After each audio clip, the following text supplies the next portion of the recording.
Hello மக்களே, இது உங்கள் ஹோஸ்ட் எம் ஹஃபீஸுர் ரஹ்மான். இன்றைக்கி நம்ம பேச போகிறது வந்து ஜனநாயகன் அதோட சென்சார் கேஸை பற்றி. அது வந்து ஆக்சுவலி ஃபஸ்ட்டு அவங்க வந்து இந்த மேட்டரில் என்ன நினச்சு ஒரு ப்ரிவ்யூ பார்த்துருவோம். 18th of December கிட்ட அவங்க வந்து சென்சாருக்கு போயிருக்கு. அவங்க வந்து ஃபஸ்ட்டு ஒரு 4 பேர் அந்த படத்தை பார்த்துருக்காங்க. ஓகே, சென்சார் பண்ணி தரோம் அப்படின்னு வாய் வார்த்தையாக சொல்லியிருக்காங்க. ஓகே, எல்லாம் ஃபைன் அப்படின்னு சொல்லிட்டு ப்ரொடியூசர்ஸும் அதை நம்பி ரிலீஸ் வேலைகளுக்கு, ஏன்னா ரிலீஸுக்கு ஒரு 15 days தான் இருக்குது, ஒரு 15-20 days இருக்குது.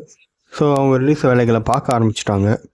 ஸோ அவங்க இந்த மாதிரி ரிலீஸ் வேலைகளை பார்த்துக்கிட்டு இருக்கும்போது, இல்லை 5ஆம் தேதி சம்திங், January 5 சம்திங் நாங்கள் தரமாட்டோம் அப்படின்னு வந்து மேலெடுத்து ப்ரெஷர் காரணமாக இந்த படத்துக்கு நாங்கள் சென்சார் கட் தரமாட்டோம், நீங்கள் வந்து 60 கட்ஸ் இந்த படத்தில் வைக்கணும், அப்போ தான் நாங்கள் சென்சார் வந்து தருவோம், சர்டிஃபிகேட் தருவோம்.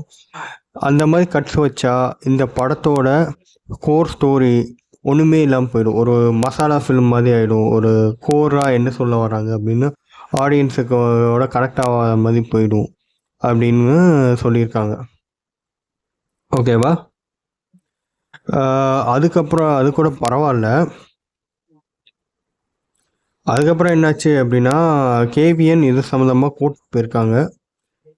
7ஆம் தேதி வந்து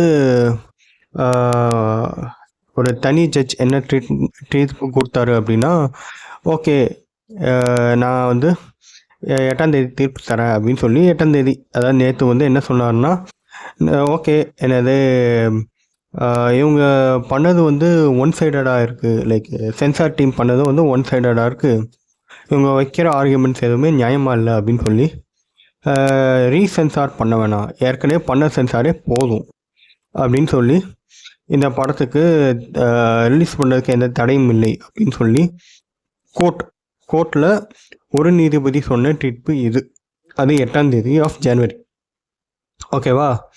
அதுக்கப்புறம் 9th of January, அதாவது இன்றைக்கி வர உடனடியான நியூஸ் என்ன அப்படின்னா, நான் மத்தியானமோ பகல்லையோ தீர்ப்பு சொல்கிறாங்க அப்படின்னா, அன்னைக்கு அப்பீல் போய் அடுத்த நாளே அதுக்கு தடை வாங்கியிருக்காங்க சென்சார் குழு. இது என்ன விதமான அநியாயனே தெரில. கவர்மெண்ட் இதில் இவ்வளோ வேகம் காட்டுறதுக்கு, சிஸ்டம் இவ்வளோ இதில் வேகம் காட்டுறதுக்கு என்ன ஒரு இது? சரி, இந்த கேஸை வந்து கொஞ்சம் சீக்கிரமாக முடிச்சு வைங்க அப்படின்னு கேவிஎன் கேட்டதுக்கு, அதாவது ப்ரொடக்ஷன் கம்பெனி கேவிஎன் கேட்டதுக்கு, ஏன்னா இந்த படத்தை நம்பி நிறைய பேர் இருக்கும், வேர்ல்டு வைடு ரிலீஸு, அதனால் கொஞ்சம் பிரச்சனையாகும். தமிழ்நாட்டில் ரிலீஸ் பண்ணிட்டு தான் வேறு எங்கேயும், தமிழ்நாடு இந்தியாவில் ரிலீஸ் பண்ணிட்டு தான் வேர்ல்டு வைட் ரிலீஸ் பண்ண முடியும், கொஞ்சம் சீக்கிரமாக முடிச்சு வைங்க அப்படின்னு சொன்னதுக்கு, உங்கள் அவசரத்துக்கெல்லாம் சிஸ்டம் வந்து செயல்படாது, நாங்கள் ஸ்லோவாக தான் செயல்படுவோம்னு சொல்லி 21ஆம் தேதி தள்ளி வச்சிட்டாங்க. விச் மீன்ஸ் இந்த படம் வந்து பொங்கலுக்கு ரிலீஸ் ஆகாது. இதெல்லாம் உங்களுக்கு எங்கேயுமே தெரியலையாடா? விஜயோட கடைசி படம் இது. அவர் வந்து 35 வருஷமாக இந்த இண்டஸ்ட்ரியில் நடிச்சுக்கிட்டு இருக்க சூப்பர் ஸ்டார். அவர் வந்து ஒரு நெப்போ கிட்டாக இருந்தாலும் தனக்கு அப்படின்னு ஒரு தனி ஒரு இடத்த பிடிச்சி அசைக்கவே முடியாது. அவர் அரசியலை விட்டு இப்போ திரும்பி வந்தாலும் எப்பவும் அவரோட சேர் அவருக்கு இருக்கிற மாதிரி ஒரு இடத்த பிடிச்சிருக்காங்க ஒரு ஆள். அவரோட கடைசி படமான ஜனநாயகனுக்கு சிஸ்டம் பண்ணுற நீதி இதுவா? இது வந்து ரொம்ப அநியாயமாக படுது. ஸோ இதை பற்றி நீங்கள் என்ன நினைக்கிறீங்க அப்படிங்கிறத கமெண்ட்ஸில் சொல்லுங்கள். இந்த மாதிரி வீடியோஸ் பண்ணணும், நான் இந்த மாதிரி வீடியோஸ் பண்ண பிடிச்சிருந்துச்சி அப்படின்னா சப்ஸ்கிரைப் பண்ணுங்கள். ஒர்க் ரொம்ப ஜெனுவனாக இருந்துச்சுன்னா ஷேர் பண்ணி விடுங்க. தேங்க்யூ.